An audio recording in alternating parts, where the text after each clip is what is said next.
And hello, everybody. Welcome to A Voice in the Middle. My name is Dustin, and man, has it been a long time. I'm going to be doing another video here shortly about where I've been and why I haven't posted in probably almost a year because, oh my goodness, have I got stories to tell. And it just goes to show how corrupt we really are becoming on this nation on both sides of the aisle, completely and utterly on both sides. But today, I want to talk about a topic that I have very mixed feelings about because it's very complicated, and that is student loans and the student loan forgiveness that Biden has done recently. Because I am a student loan holder, I've been paying off my student loans. I took that debt knowing I would need to pay that back, and that was my expectation. Um, and I don't believe in just handouts, and I believe in personal responsibility. And if you make certain decisions, you need to abide by those decisions. Like, that is honestly my core belief system. However, student loans are a lot more complicated than what we are thinking about. And they're complicated because of both political parties. And I want to make that very clear.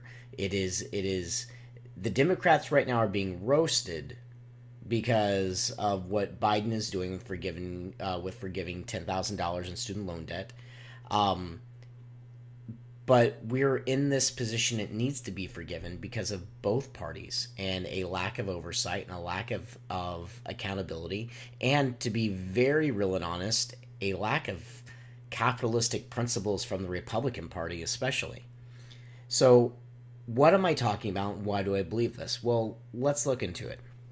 So, when the government first started allowing and doing federal student loans and subsidizing that, it created this free revenue stream for college and universities.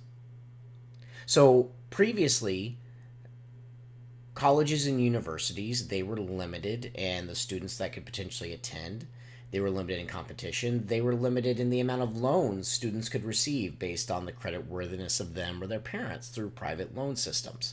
So total cost had to be within a certain threshold, because if they're charging too much, students aren't going to be able to afford to go there, so they can't charge too much.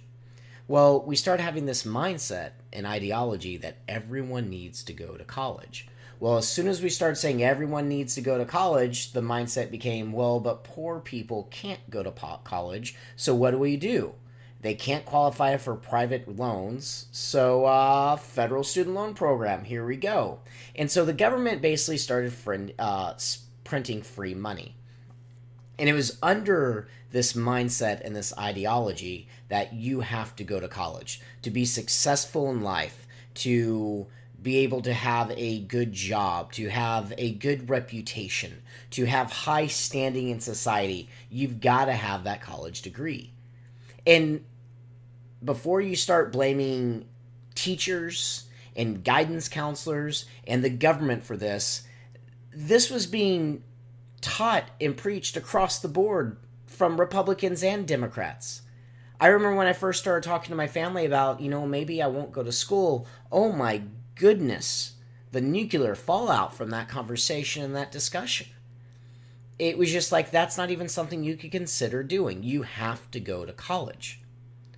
Well, once everyone had to go to college and the government started printing free money essentially for people to be able to go through college through student loans, well, colleges in turn started raising their tuition rates, because why wouldn't they? Like, let's be real for just a moment, right? Why wouldn't they?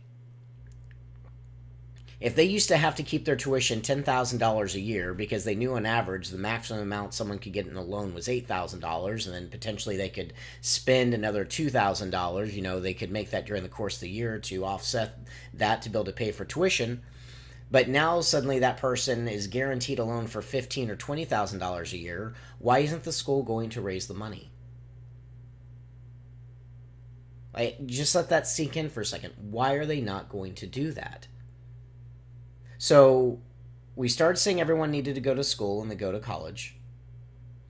The government says, oh, wait, hold on, this isn't fair because we're disenfranchising the poor community, so let's start offering essentially free money And let's be real, that really is what it was. Like, if anyone thought we were not going to eventually be in this position, you didn't see the writing on the wall, and that's what I'm going to get to. This is an issue on both sides of the aisle.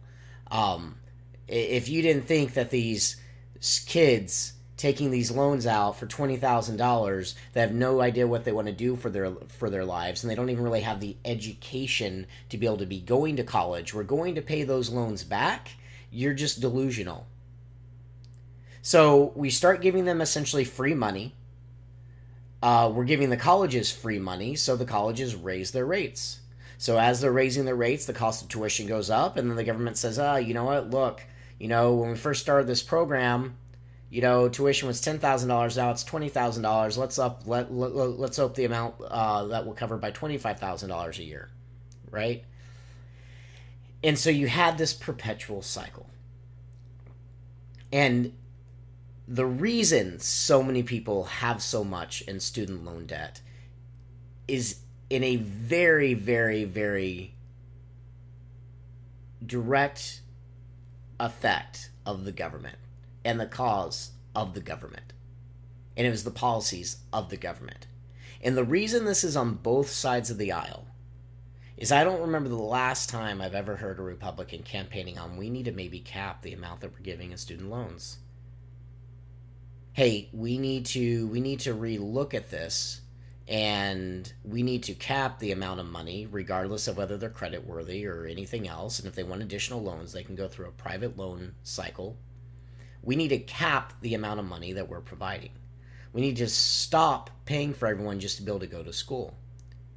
Now look, if we didn't live in a capitalistic society, we could be having another discussion about whether education should be free and whether that's even actually affordable at a college level. I don't want to go that direction. It's not the point of this video. I'm not going to discuss whether or not someone should have to pay for college or not. I'm going to discuss why we're in this position where we are right now. And it's because the government, in its infinite wisdom, decided let's print free money out for everybody, basically. You want to go to school? Here's a loan for you. You want to go to school? Here's a loan for you. You want to go to school? Here's a loan for you. And it helped perpetuate all of this. And the Republican Party definitely hasn't said anything. They didn't turn around and say, whoa, tuition rates are way out of control. Let's relook and reanalyze this. Can we honestly afford, like, if colleges want to continue raising tuition rates the way they are, can we honestly afford to keep increasing the amount of money that we're going to give people in student loans? Should we maybe put some sort of GPA requirement that if you want a student loan from the federal government, you still have to hit a certain educational, threshold? Like, should we put, or should we just say anyone and everyone, basically, as long as you're at an income level, you qualify? Because everyone has to go to college. And so I'm very torn and I'm very split about the forgiveness. Because from a financial standpoint and a personal responsibility standpoint, we 100% should be paying off the loans. And newsflash to a lot of people out there whose loans were quote-unquote forgiven or will be forgiven on January 1. If you pay taxes, all you're doing is that you're helping paying all the people's loans that weren't paying their loans, that couldn't afford to pay their loans. You're not getting a write-off. Right? So the reality is, even though for me and my wife, that's going to effectively reduce our debt by $20,000, and I might have a Pell Grant in there actually somewhere within my loan history, in which case it might reduce our debt by $40,000. I'm not getting a $40,000 debt reduction. I'm getting a $40,000 debt reduction while I'm also probably picking up $80,000 or $100,000 in debt from other students. So it's very, very messy. But for all of the talking points out there that are turning around and they're saying, well, this is wrong. So-and-so paid their loans. What about them? I get it, and I feel for you. And you're not wrong. But the reality is, government got us into this position in the first place. And my personal opinion is, government needs to own it and find a way to get us out. But I don't think that should go to the taxpayers, but ultimately it will. But if it's government that ultimately got us in this position, guess what? It's us, the voters. We bear the responsibility of it. I don't remember the last time I've seen anyone in the Republican Party trying to push for elected officials that are going to reduce the student loan program or are going to relook at secondary higher education. I see us campaigning on illegal immigration all the time. I see us campaigning and electing people whether they agree or disagree with Trump. I see us campaigning or electing people on whether or not they agree or disagree with abortion. I don't remember the last time I've actually seen we, the people, turning around and saying, hey, our student loan debt crisis is out of control. Tuition across this country is out of control. What is the reason for this and why? So, if you want to blame the government, we're the ones that put those people in office. So the blame's on us. So the reality is, stop yelling at Washington. Stop blaming Washington. If you honestly have an issue with what Washington is doing, start electing candidates that don't just check some boxes, but you actually have conversations with and you talk to. Because until we start doing that and we start actually having conversations and we don't just keep running on polarizing positions, this country, it's not going to be getting any better, folks.